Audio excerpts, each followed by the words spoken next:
আসসালামু আলাইকুম। সরকারি চাকরিজীবীদের জন্য সুখবর। জাতীয় বেতন স্কেল বৃদ্ধি 11 থেকে 20তম গ্রেডের চাকরিজীবীদের বেতন বৃদ্ধি করার পরিকল্পনা করছে এমন এক তথ্য আমরা জানতে পারলাম।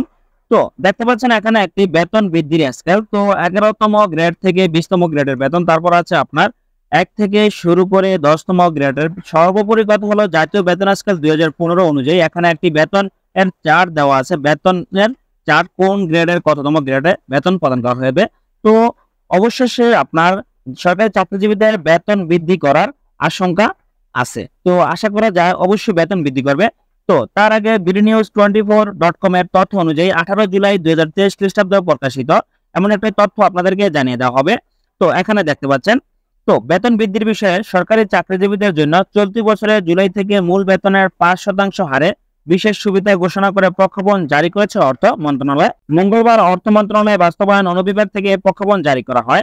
জাতীয় বেতন স্কেলের আওতাভুক্ত সরকারি, বেসরকারি, স্বশাসিত এবং রাষ্ট্রায়ত্ত প্রতিষ্ঠান, ব্যাংক, বীমা ও আর্থিক প্রতিষ্ঠান, বর্ডার গার্ডস বাংলাদেশ এবং পুলিশ বাহিনীতে নিয়োজিত কর্মচারী এবং পেনশনভোগীরা এই প্রজ্ঞাপনের আওতায় থাকবে এমন এক তথ্য জানা গেল। এতে বলা হয় এই বিশেষ সুবিধা চাকরিজীবীদের ক্ষেত্রে ন্যূনতম 1000 টাকা এবং পেনশনভোগীদের ক্ষেত্রে ন্যূনতম 500 টাকা হবে। গত 15 জুন জাতীয় সংসদে 2023 এবং 2024 অর্থ বছরের প্রস্তাবিত বাজেটের উপর বক্তব্য দেওয়ার সময় সরকারি কর্মচারীদের জন্য 5% নতুন করে প্রণোদনা দেওয়ার কথা জানান। তখন প্রধানমন্ত্রী শেখ হাসিনা বলেছিল, সরকারি কর্মচারী যারা আছেন তাদের বিশেষ বেতন হিসেবে মূল বেতনের 5% আপত্তিকালীন সময় দেওয়ার বিষয়টি বিবেচনা করার জন্য অর্থমন্ত্রীকে অনুরোধ জানাচ্ছি। অর্থমন্ত্রী আশা করি বিষয়টি গ্রহণ করবেন। আমরা 5% মূল বেতন বিশেষ প্রণোদনা হিসেবে তাদের দেব।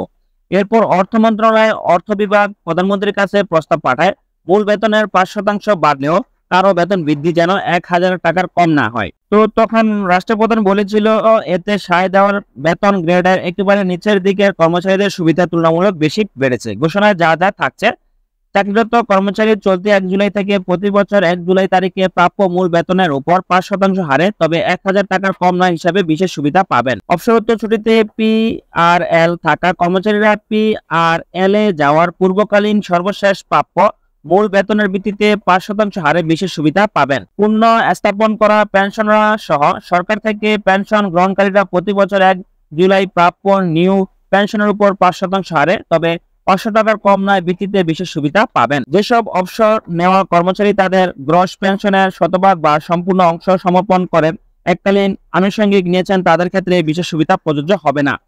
জাতীয় বেতন স্কেলে নির্ধারিত কোনো গ্রেডে চুক্তিভিত্তিক নিয়োগের ক্ষেত্রে নির্ধারিত মূল বেতনের ভিত্তিতে এই সুবিধা প্রযোজ্য হবে। তবে চুক্তিভিত্তিক নিয়োজিত ব্যক্তি পেনশনভোগী হলে নেট পেনশন অথবা চুক্তিভিত্তিক নিয়োজিত পদের মূল বেতনের ভিত্তিতে যে কোনো এক ক্ষেত্রে এই সুবিধা পাবেন। সাময়িক বরখাস্তকৃত কর্মচারীরা সামরিক বরখাস্ত হওয়ায় তারিখের অব্যাহতির পূর্বে মূল বেতনের 50%-এর উপর 5% হারে বিশেষ সুবিধা পাবেন। বিনা বেতনে ছুটিতে থাকাকালীন কর্মচারীরা এই বিশেষ সুবিধা পাবেন না। সরকারের রাজস্ব বাজেট হতে প্রদত্ত অনুদানে পরিচালিত প্রতিষ্ঠান ছাড়া অন্যান্য স্বশাসিত সংস্থা ও রাষ্ট্রায়ত্ত প্রতিষ্ঠান এবং ব্যাংক, বীমা ও আর্থিক প্রতিষ্ঠানের কর্মচারীদের এই বিশেষ সুবিধা বাবদ প্রয়োজনীয় ব্যয় সংশ্লিষ্ট প্রতিষ্ঠানের নিজস্ব বাজেট থেকে মেটাতে হবে। তো সরকারি কর্মকর্তাদের বেতন বাড়ছে 5%।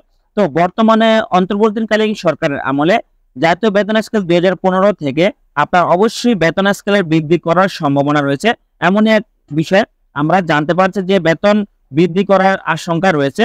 তো 11 থেকে 20তম গ্রেডের চাকরিজীবীদের জন্য অবশ্যই বেতন বৃদ্ধি করার সম্ভাবনা রয়েছে। তো অবশ্যই নতুন নতুন আপডেট পেতে আমার চ্যানেলটি সাবস্ক্রাইব করবেন এবং সাথে থাকুন।